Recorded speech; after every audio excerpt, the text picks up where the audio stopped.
বন্ধুরা, গাছে এতগুলো কালো জাম দেখে কিছুতেই আর লোভ সামলাতে পারলাম না। ইচ্ছা হলো জাম মাখা করে খাবো।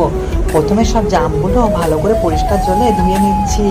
আর জাম মাখা করলে জামের মধ্যে একটু জল থাকলে হবে না, তাই কিছুক্ষণের মধ্যে আমি রোদ্রে দিয়ে দিয়েছি।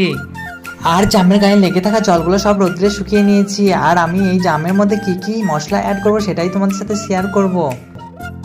A few moments later. আর মাখা করার জন্য নিয়ে নিয়েছি জলজিরা, বিট লবণ, কাশ্মীরি লঙ্কার গুঁড়ো, তার সাথে কাঁচা লঙ্কা, আর নিয়ে নিয়েছি পাতিলেবু।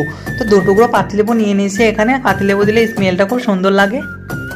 তারপরে আমি কাঁচা লঙ্কাগুলো এগুলো কেটে দিয়ে দিয়েছি। তারপরে দিয়েছি বিট লবণ, তারপরে কাশ্মীরি লঙ্কাগুলো এখানে অ্যাড করে নিচ্ছি। তারপরে দিয়ে দিচ্ছি জলজিরা, তারপরে পাতিলেবুর দুটুকরো রস আমি দিয়ে দিচ্ছি, কারণ পাতিলেবুর রস দিলে এখানে স্মেলটা খুবই সুন্দর আসে আর খেতে খুবই ভালো লাগে, তাই আমি এখানে পাতিলেবুর রস ইউজ করে নিচ্ছি। তারপরে এক এক করে সব মাখিয়ে নিচ্ছি, কারণ এরকম করে না মাখালে খেতে টেস্টি হবে না, তাই আমি জামগুলো সব মাখিয়ে নিচ্ছি। আর এই জাম মাখাটা খেতে খুবই সুন্দর লাগে।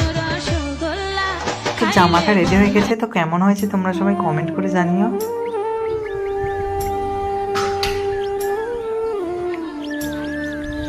জাস্ট অসাধারণ হয়েছে বন্ধুরা। তোমরা যদি এরকম করে কেউ খেতে চাও তাহলে আমার মতো এইভাবে বানিয়ে নিও। তো ভিডিওটা কেমন লেগেছে তোমরা কমেন্ট করে জানিও। আর আমার ভিডিও যদি ভালো লেগে থাকে তাহলে একটা লাইক করে দিও। দেখা হচ্ছে নেক্সট ভিডিওতে।